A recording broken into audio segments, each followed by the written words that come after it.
Las células mantienen sus funciones normales utilizando y produciendo energía en forma de trifosfato de adenosina. Para esto consumen glucosa y oxígeno y lo metabolizan a través de una serie compleja de reacciones químicas que dejan como desechos del organismo agua y dióxido de carbono. En el metabolismo aeróbico, en donde tenemos presencia de oxígeno y glucosa, el organismo produce por cada molécula de glucosa 38 moléculas de ATP y sin embargo en el metabolismo anaeróbico, en donde no existe oxígeno o no queda oxígeno, no hay ninguna fuente de oxígeno, solamente se producen 2 moléculas de ATP por cada molécula de glucosa. Tenemos que entender que cuando estamos perdiendo eritrocitos, ¿cierto?, en una hemorragia exsanguinante o en una hemorragia secundaria, no solamente se está perdiendo esta sangre, no solamente estamos perdiendo volumen, sino que se está perdiendo los glóbulos rojos, que son transportadores de oxígeno, se está perdiendo nutrientes, plaquetas, leucocitos, se están perdiendo también nutrientes y que son importantes para mantener la homeostasis del organismo de la persona.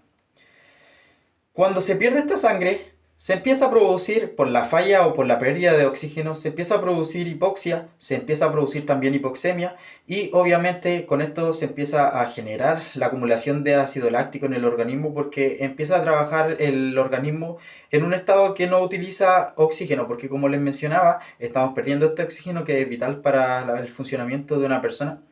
y como estamos en presencia de pérdida de oxígeno,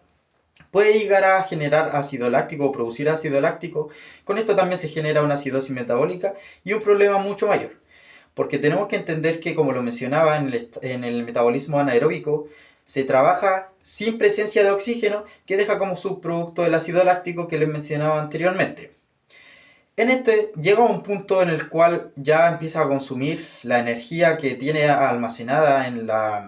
digamos, en los lípidos o las grasas corporales,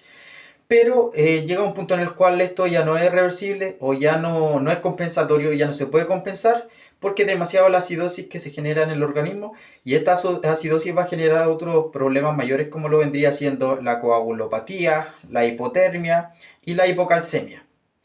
Es importante conocer esto ya que ahora en el siguiente video vamos a hablar sobre el diamante de la muerte.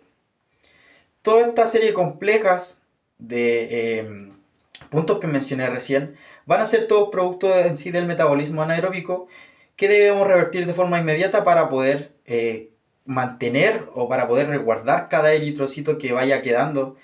Obviamente, como les mencionaba, que nos va a permitir mantener la mayor cantidad de oxígeno disponible en el organismo y que debemos revertir para poder posteriormente administrarle oxígeno al paciente y poder mantenerlo oxigenado para poder disuadir o dispersar o separar, ¿cierto?, o eliminar esta acidosis láctica que va a estar generándose en el paciente, que va a producir en sí la acidosis metabólica.